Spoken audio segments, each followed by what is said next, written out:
Tron Identity came out. It's the first spluttering that the Tron franchise has had for quite a while. I really enjoyed it. I've done one playthrough so far. I know there's a lot of replayability there because there's definitely certain things that happened in what is obviously a branching story that I could have perhaps avoided, and actually I kind of want to avoid because, well, not to spoil it, but like I got a lot of people hurt and I feel quite bad about that. But it's great. It's a really premium visual novel that has beautiful art, a very sophisticated branching story, great writing that touches on a lot of the more kind of metaphysical themes of Tron. The idea that faith can give you a purpose, and what happens to a society that abandons faith in a creator that demonstrably exists. It's an interesting inversion, and you could argue that Tron itself is a Christian allegory, or you could interpret it as a sort of topsy-turvy critique of the anti-science movement, or you could just appreciate it on a surface level for the fact that it's a daft little film about wee computer people running around in a mainframe. Of course, if all that means nothing to you because you haven't seen any of the Tron films, well, you don't need to go into this with any prior knowledge to understand the story. If you're interested at all in Tron Identity, you probably already know what Tron is, but just in case you don't, Tron's a bit difficult to explain. It's a small seaside town on the South Ayrshire coast, population of about 15,000, and it's famous mainly for its golf course. No, wait, no, that's Troon. The only thing you need to know about the Tron universe going into this, to use modern fucking parlance, is that in the world of Tron, the inside of a computer or a mainframe or whatever is like a big city, right? And all the people in that city are the individual programs running on the computer. And when you're inside the computer, they present as basically human beings. And they do stuff like they take data packets from port to port, they run around, they make decisions.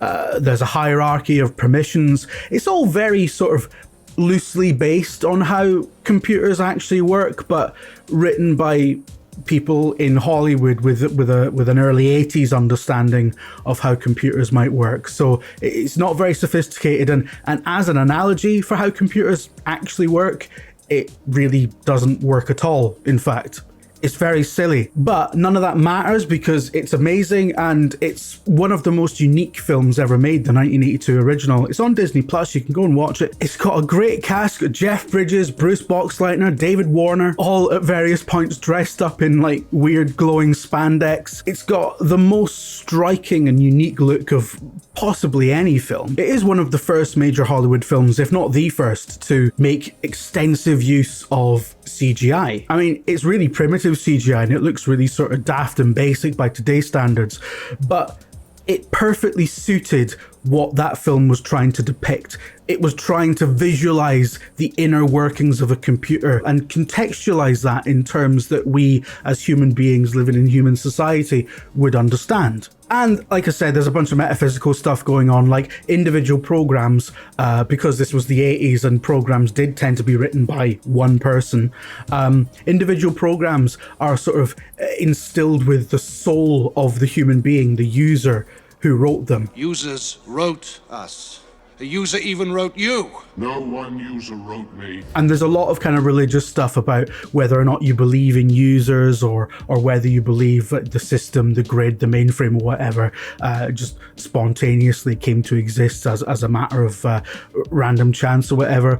Yeah, it's full of allegory if you go looking for it, but like I said, none of that stuff is really important. All this stuff is touched on in Tron Identity, but what Tron Identity is primarily concerned with is a mystery of a vault of information that has been attacked. Someone or something has triggered an explosion, something has been stolen from the vault and nobody knows what, and it's up to you as a detective to figure out who the players are, what's actually been taken, and what whoever took it wants to do with it. You do this, of course, primarily via a conversation system. Because it's a visual novel, your primary means of interacting with the world is asking questions, talking to the NPCs, trying to gain their trust. It's not possible to gain everyone's trust because everyone you meet in the world has a slightly differing agenda. This is where the replayability comes in. But I can't stress enough that this is a premium visual novel. The art is incredible. And if you've played Bithell Games' previous stuff, you will probably be first and foremost reminded of Subsurface Circular, which is an incredible little gem of a visual novel set entirely in a subway train carriage, in which you play a robot and you discuss things with a bunch of other robots. And what starts off as a very sort of low-key small story within like a fascinating science fiction world actually becomes quite a profound, very large story within that world that's actually about the beginnings of a sort of robot uprising. This is like an incredible pairing of game studio and Hollywood IP. It's possibly the most perfect version of those. So in Bithell Games, you've got, so as I've said, they did Subsurface Circular, which was a high quality visual novel with great visuals that really sucked you into that world. So you've got a world that, even though you've got a small window into it, it's so well realized that you feel very much an active participant in that. You've got the game that put them on the map, which was Thomas Was Alone, which is about rogue artificial intelligences gaining sentience, becoming friends, and helping each other navigate the innards of a giant mainframe. And it never honestly occurred to me before, but now that they've done Tron Identity, you think, well, God, that's Tron, isn't it? They actually, like, Thomas Was Alone could well be a Tron game. You've got the Solitaire Conspiracy, and this is an interesting one. Solitaire Conspiracy was like a really great kind of narrative-based take on Solitaire. You know, the wee card game that's on your work computer that you play when your boss isn't looking. But I couldn't believe it when I realized even Solitaire makes its way into Tron Identity via the only real kind of gameplay part of the game is when you have to defrag the identity discs of the people you meet because their memories have been disrupted and you're trying to uncover pieces of information that they might have forgotten in the blast of the explosion. And that minigame is basically a very kind of warped version of Solitaire. You've got numbered cards and you've got 4 suits and you have to kind of group them together to eliminate them. And when I realized it was Solitaire, and maybe the only reason it took me a couple of goes to clock this is because I'm stupid, that minigame really clicked with me, and I really understood then why there's an endless mode in the main menu, because that is a great little game, by the way. Of course, the most obvious parallel is with Wick Hex, which is the other movie adaptation that Bithell Games have done. And what they did was take John Wick, which is a blistering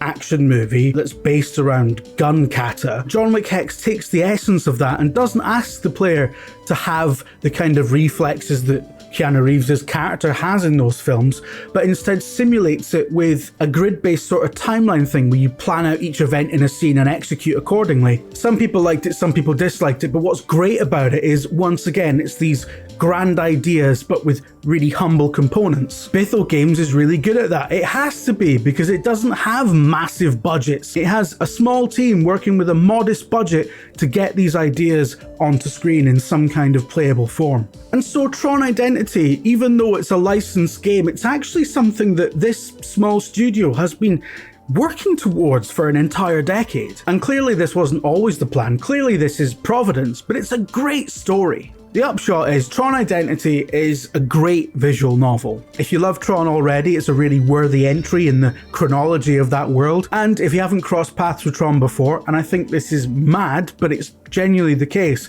I think it's a pretty good jumping on point. It's self-contained enough that you can understand what's going on in this particular story. It's a detective story. You don't need to have read every single Arthur Conan Doyle short story to be able to play the recent Sherlock Holmes game, for example. So it absolutely works on its own terms, but it is, of course, enriched if you have that prior knowledge or if you seek out the films after the fact. If you love choice and consequence gameplay and a rich science fiction setting, it's worth checking out. My only criticism of it, and this is a bit cliched, so forgive me, but it's not long enough.